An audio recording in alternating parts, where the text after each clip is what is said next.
Today we've got the freshly painted frame from last episode behind me here. That turned out super good. Happy with that. We're going to be moving on to the axles next. Cal and his buddy, my dad, they all spent some time grinding on those, getting those ready, wire wheeled, ground down, all the brackets that we didn't need cut off. So we're going to go ahead and weld the perches on for the leaf spring pads, the ladder bars, and the shock tabs.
Just finished up welding the front and rear axle for the car. So tomorrow, while I'm at work, my dad's going to pull that stuff into our little duct tape homemade paint booth that he made and get those painted that high metallic green. Excited to show you guys that stuff.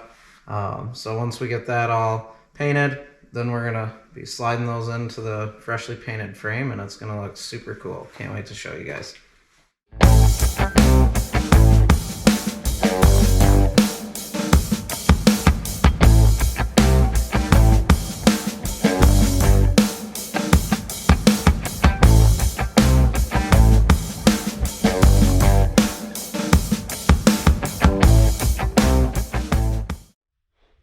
How cool is that? It turned out super good. We've got the high metallic green on there, like I was telling you guys. Turned out sweet. All the welds were good on there. So this frame, the axles, everything looks super, super nice. As you can see, we've already got the rear axle kind of sitting in there right now. I'm going to go through putting the Speedway straight axle together for you guys today. Got some parts on the bench. The camera's sitting on them right now. So I'll spin it around here and show you guys all the parts that we're going to be dealing with today. Just getting this axle hung, getting the brakes put together, things like that. In previous episodes, I've told you guys we went with the full Speedway kit just because we got a super good deal on it from our friend Ben. So we're using the Speedway calipers and brakes and all this. This is a Chevy setup. A lot of people will end up running the Ford spindles with their Chevy cart just because the Ford spindles are a little bit beefier to my understanding. But this is a whole Chevy kit right here, and we're going to go ahead and start working on this today. The first piece for the straight axle kit that I'm going to start with is we've got our perches already mounted up. In previous episodes, showed you how we did that. We actually moved this front one, this front mount back because you want the shackle on this to be at a slight angle. That way it can maneuver the way that it needs to and get optimal suspension movement. That way it rides nice as well. So we're going to go ahead and take all these little plastic bushings out, put some anti-seize on them, pop them back into the leaf springs, get these leaf springs hung, then we can go ahead and get the axle on.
The axle's all buttoned up. Everything's tight, greased, shimmed up. We got the kingpins all shimmed up. I showed in the video we used 2 kingpin spacers on the bottom of those bearings. We've got, like I said, everything greased up and it's good to go now. So next thing we're going to be doing is just aligning the front end. He's got to get some tires on here, a bunch of other things, doing the steering. You got to get the body set back down on here. Engine work. I mean, this is just a rolling chassis now, so it turned out awesome. The colors all pop, everything looks super good. Excited about that. Dad did a good job painting it. Cal did a good job watching us. So we've got this thing all set up now. As far as the installation on this axle kit, it's the Speedway kit with the Chevy spindles. When I went and built my truck, I did a whack customs axle because that's what the gasser guys down at the drag races recommended. We just got a good deal on this kit that we couldn't pass up. So I would definitely recommend for anyone that's looking to build one of these to look into the Ford spindles versus the Chevy spindles. I do like the way that those are. Also, they have the upgrade option from the Speedway style brake setup to the Willwood. The Willwood stuff went together a lot nicer than the Speedway stuff did, but this stuff works if you're working on a budget. It's still disc brakes and it still looks good, so good luck on your builds and we'll catch you next time.